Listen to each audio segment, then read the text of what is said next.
Good morning everyone. Welcome back to GK Today. And today we'll be discussing most important MCQs for 9th of February 2023. Let's start with our session. Which institution will be provided a grant of 242 crore rupees to undertake the research on lab-grown diamonds?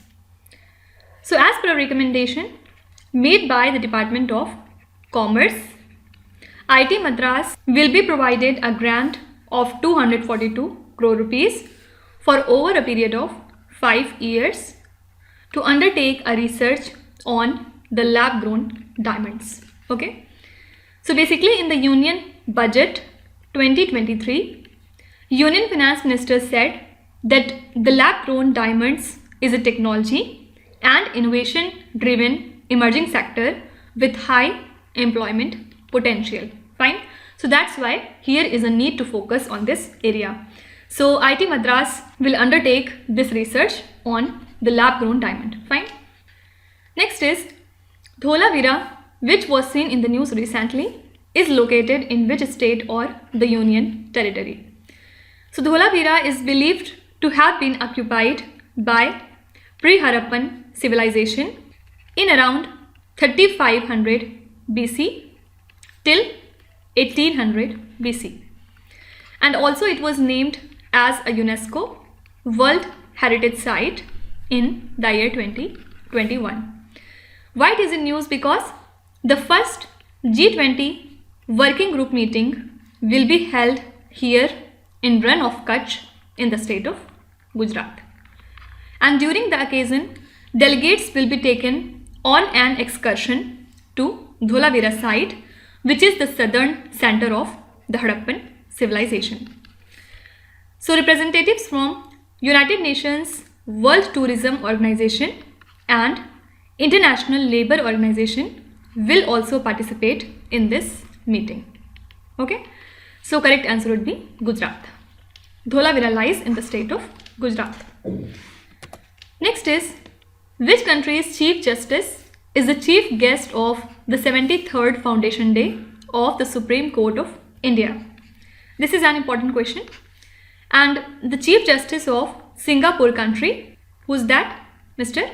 Sunadresh Menon, attends as the chief guest of 73rd Foundation Day of Supreme Court of India. And he delivered a lecture on the role of judiciary in the changing world, as this year's event was aired on social media platform. So basically on 28th of January in the year 1950, which is 2 days after India became the sovereign democratic republic, Supreme Court of India was established. Fine.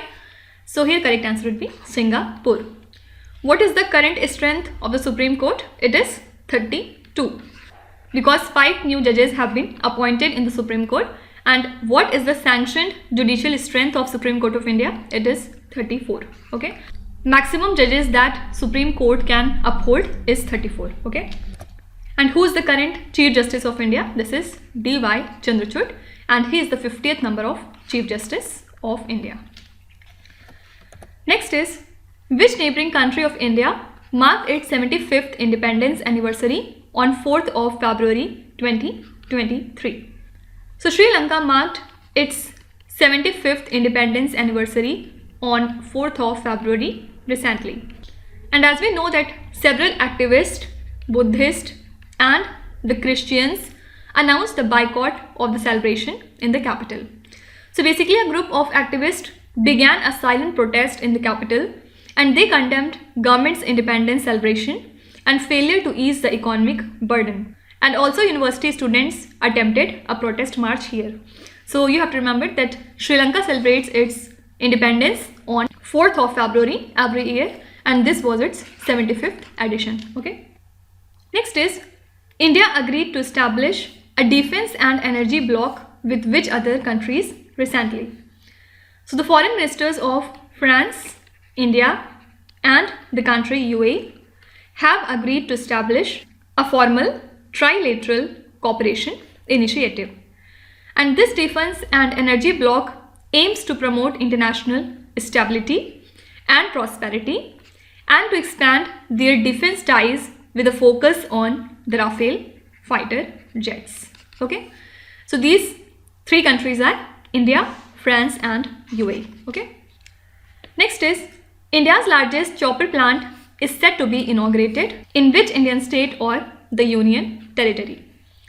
So Prime Minister Narendra Modi will inaugurate India's largest chopper plant in the state of Karnataka, and its foundation stone was laid in the year 2016.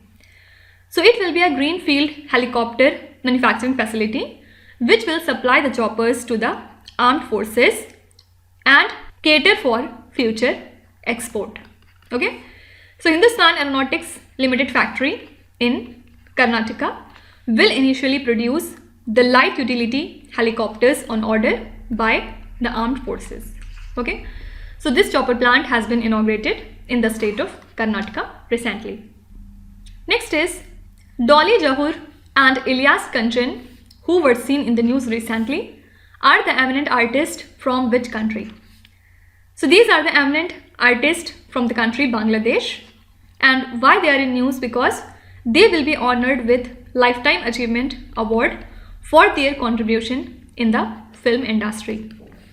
And this was announced in the National Film Awards 2021, and that's why these artists were in news. Okay, so they are from Bangladesh country. Now, as we know that Union Sports Ministry has recently formed an oversight committee to probe the allegations against the Wrestling Federation of India, right?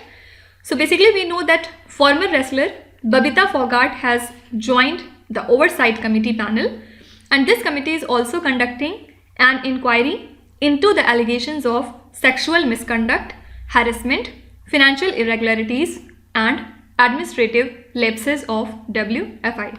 So you can be asked that Union Sports Ministry formed an oversight committee to probe allegations against the federation of which sport? Answer would be wrestling. Next is, which state or union territory is the host of the Khelo India Winter Games 2023? So it will be held in the town of Gulmarg in Jammu and Kashmir in the month of February 2023, means in this month only.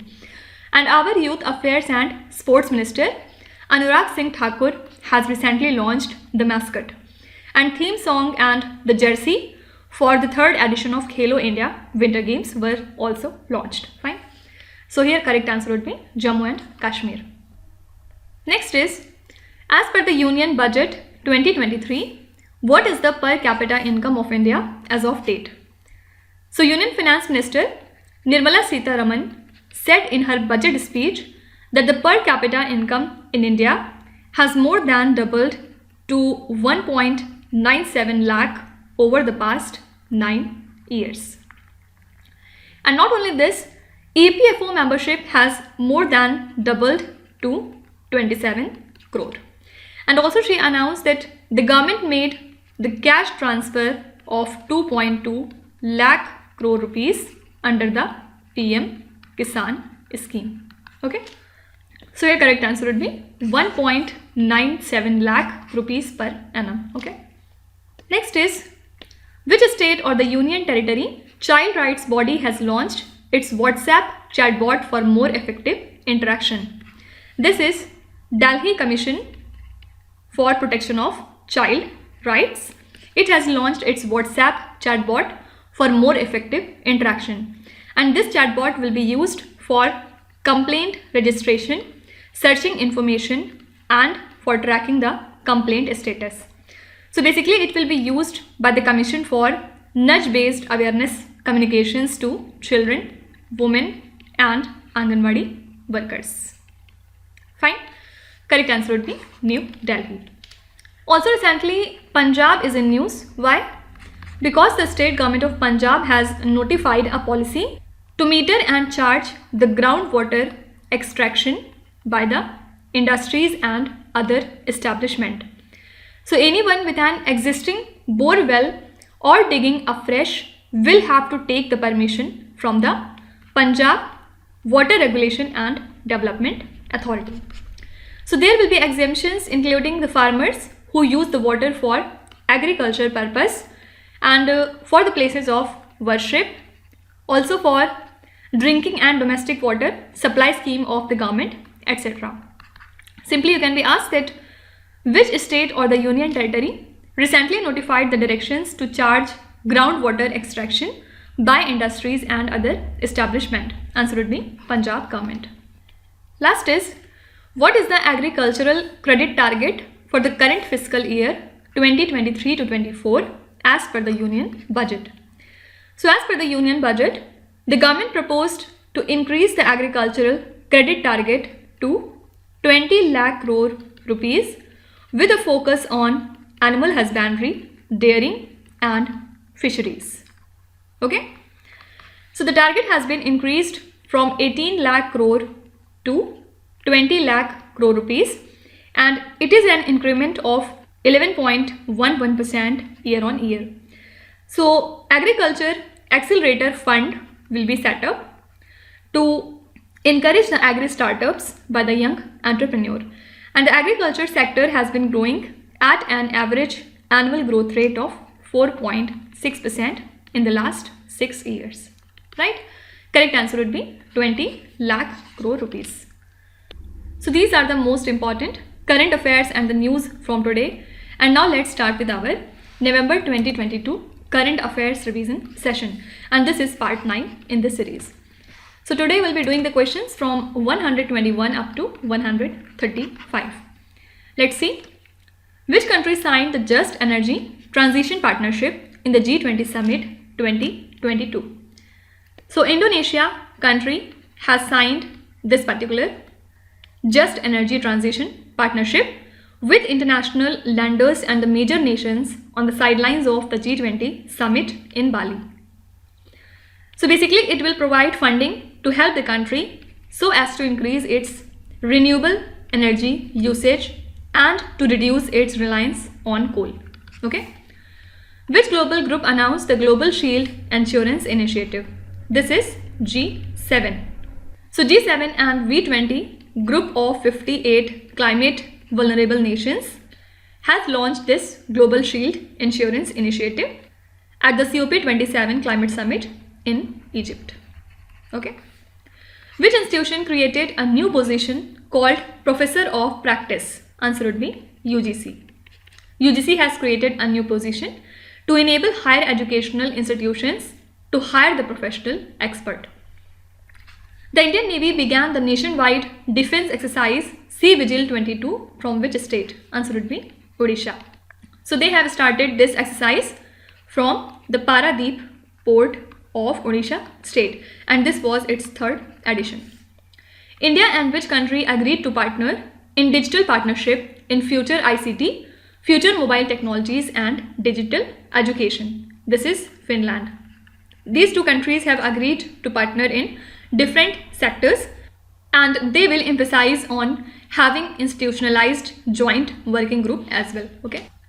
Next is, which bank topped the EASE 5.0 reform index for the first quarter of financial year 2022 to 23? This is State Bank of India. Then SBI is followed with Union Bank of India. Which city hosted the Vaccines Injecting Hope exhibition? Answer would be New Delhi. So it was inaugurated at the National Science Center in New Delhi. Aim was to display the story of global effort to develop the vaccines at higher speed. Which state recently implemented the Panchayat Extension to Scheduled Areas Act, that is PESA Act? This is Madhya Pradesh. They have implemented it, and aim is to preserve the tribal population from exploitation with an active involvement of the Gram Sabhas, right? So this act also gives special powers to the Gram Sabha in scheduled areas for the management of the natural resources. Which city hosts the Kashi Tamil Sangamam event? The host of this event is Varanasi city, which lies in the state of Uttar Pradesh. And this event was being organized by the central government as a part of Azadi Ka Amrit Mahotsav, while to promote the spirit of Ek Bharat Shresht Bharat. What is the theme of India's G20 presidency in 2022? So basically we know that India has assumed the G20 presidency for next 1 year from 1st of December 2022, and we have taken this presidency from the country Indonesia. And what is the theme? It is One Earth, One Family, One Future. Okay. Next is UNESCO Madanjeet Singh Prize is given to the personalities for their activities in which field? Answer would be tolerance and non-violence. And recently it has been given to Franca Mai Sulim Yong, who is from the country Cameroon. She is actually the president of NGOs named as #Afrogiveness and Positive Youths Africa. Okay. So this prize is awarded every 2 years to the individuals of institution for their exceptional contribution to the promotion of tolerance and non-violence through art, education, culture, science and education. Phrygian caps, which was announced recently, is the mascot of which event? This is the mascot for Paris 2024 Olympics. Okay. Which is the second largest producer of steel in the world after China as of November 2022. This is India. So India has moved from 4th largest producer of steel to 2nd largest producer of steel at global scale after China. And the per capita steel consumption grew from 57.8 kilogram to 78 kilograms with a growth of 50% in the last 8 years. PSMA agreement, which was seen in the news recently, is associated with which field? It is associated with unregulated fishing. And what is PSMA? It is Port State Measures, and it is the first internationally binding instrument that has been designed to prevent and eliminate illegal, unreported and unregulated fishing. Okay. Operation Barkhane, which was seen in the news recently, is associated with which country? Answer would be France. So recently France has announced the end of this decade-long Operation Barkhane in Africa, and France began its military operations in Sahel in 2013, and it was titled as Operation Serval. And then later on in 2014, the mission was scaled up and renamed as Operation Barkhane, which basically aimed to counter terrorism. Fine. An objective was to prevent the resurgence of non-state armed group across the Sahel region. Okay. So it is associated with the country France. So these are the next 15 questions from the month of November, and tomorrow we'll continue it from 136 up to question number 150. Now let's start with today's quiz. Here on the slide you can see 5 questions which have been taken from the past 2-3 days current affairs. Pause the video and try to solve each of these questions, and at the end of the lecture, do not forget to share your scores in the comment section. So please be honest and do not cheat with yourself. So that's it for today. I hope you have liked the session. These were the important news and events from today, and we will meet again tomorrow with some more important current affairs. Till then, stay tuned. Thank you so much for watching, and please do not forget to subscribe to GK Today. With this, me Nuzhat Sana signing off.